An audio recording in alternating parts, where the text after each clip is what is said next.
Okay, so I'm gonna make another one. I didn't like the view of my camera before.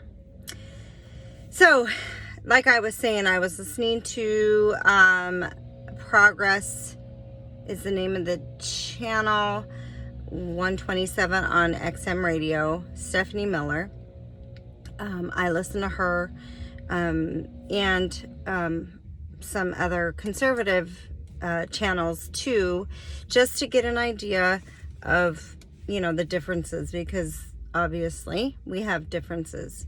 And so I try really hard to not get angry and call in and just let them have it, because I feel like what is happening. But they really, really hate Trump. They really hate anybody who supports him.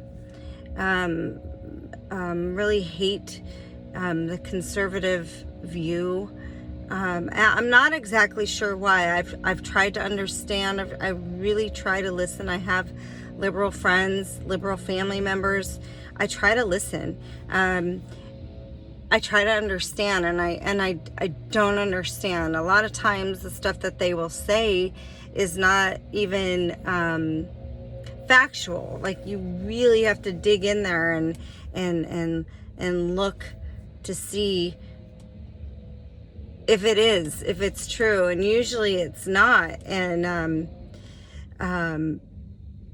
that is scary to me, that the media just can put things out there, and the average person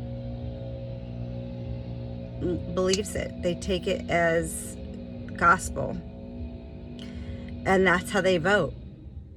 And then it's too late, because then there's that person in office, and or in your local community, in your state level, your city level,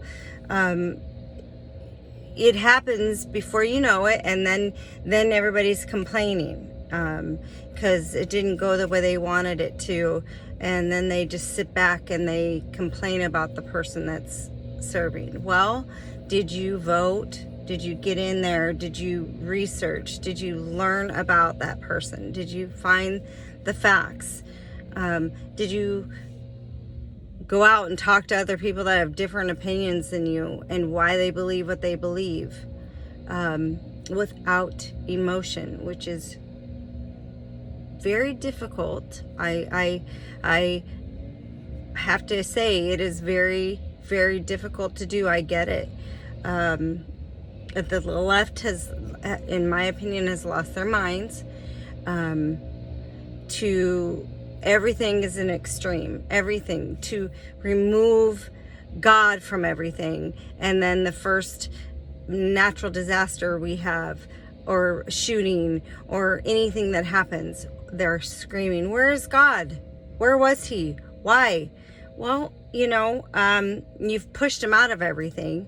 He's not welcome here in your life, in our society anymore. So where was he? He was right there where you put him, and it is not his fault. So I just get so frustrated. I'm so frustrated that all I can do is make a YouTube video, because I'm so frustrated that I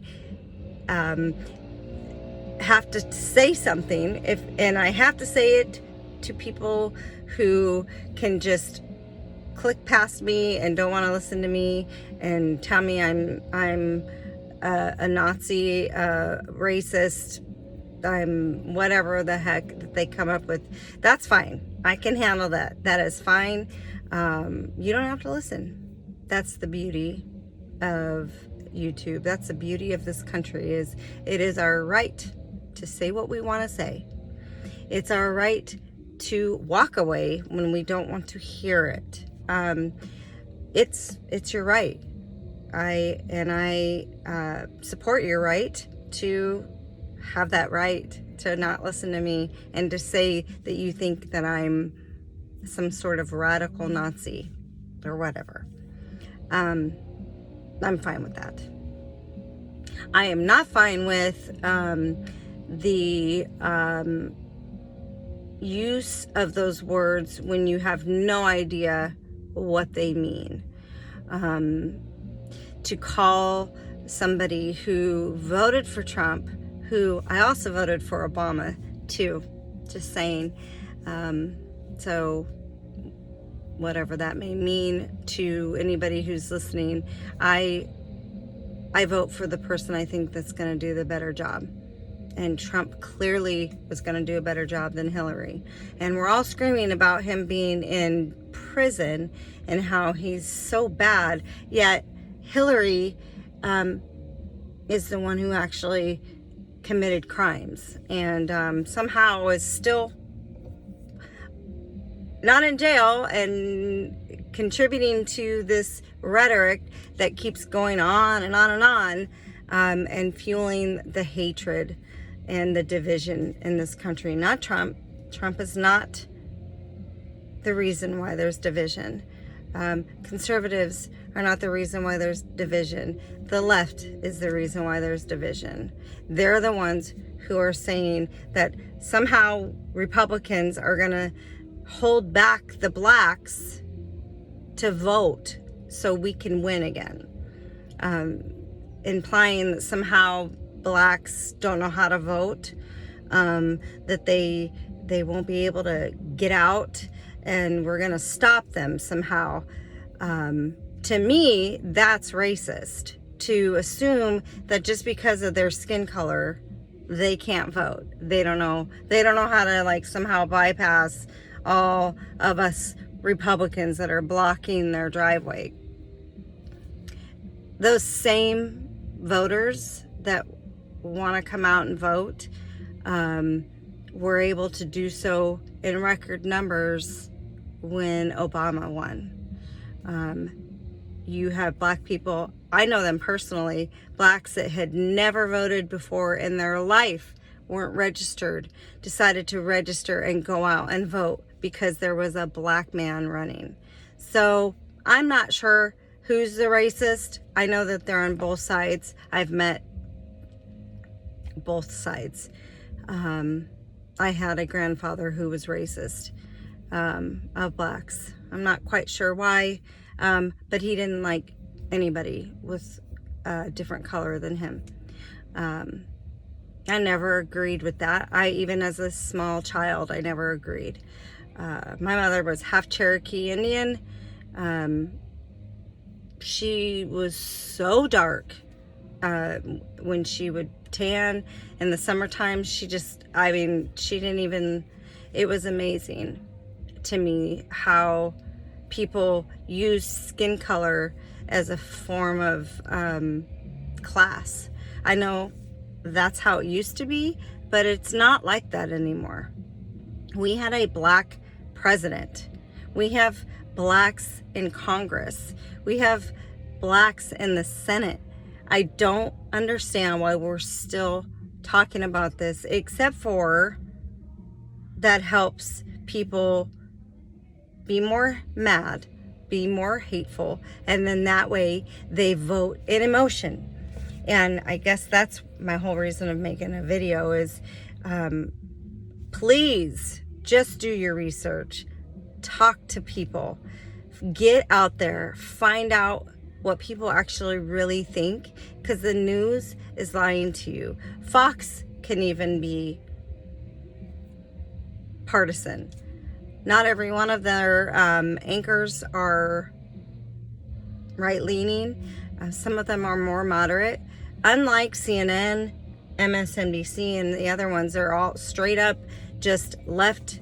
We know it. They don't apologize for it. They don't deny it. And they cannot have a Republican on their show. They can't. They can't debate anybody with any different view than them. It's happening on Twitter. I'm on Twitter. And the minute I ask any kind of question or show some facts to them, I get called a Nazi, a racist. I keep I need to keep drinking the Kool-Aid. I think I heard yesterday. Somehow I'm not smart enough to make my own decision. And somehow, because I voted for Trump and I stand by what I believe, somehow I'm not smart or educated. Sorry, there's landscapers around. It's very, very frustrating. I've been told it by my own family that I have been, that I am, I think one person said I was not compassionate and more intelligent. They thought I was more compassionate, more intelligent than this, because I was standing by my beliefs. And that's okay. I can handle that. Like I said, I can handle just about anything. What I can't handle is news outlets pushing their agenda because they're still so butthurt that Hillary did not win. And so people are just mad and they hate him, and regardless of what he says, he could cure the coronavirus tomorrow, and they would be probably saying something like, oh, well, he's just trying to make more money for the pharmaceutical companies. Or, yeah, but did he give it to the poor, black communities first? It wouldn't matter. It wouldn't matter what he said. They would complain. They fight him every step of the way. They fight him because he puts a travel ban on. That's not okay. Then, okay, so then but he's still not doing enough either at the same time. He can't win. He cannot win except for at the polls. And I believe that he will because of this. If you don't want Trump in office, then give us somebody who can actually do something besides either make us a socialist country or doesn't even know what the heck is going on and running on the coattails of Obama. Those were our options. We had good women up there that probably could have done a really good job, and you kicked them out. So this is what you got. Now you've got a socialist and somebody who should probably just wrap it up and, let somebody else run. But instead, you want to just push the more radical agenda. And people don't want that. And people who don't even like Trump are probably going to vote for him because they don't want socialism. It doesn't work. So, that's my rant, my second video. I feel a little bit more confident today. So, tell me what you think. Thanks for watching if you've watched to the very end. Chantel Martin, I'm out.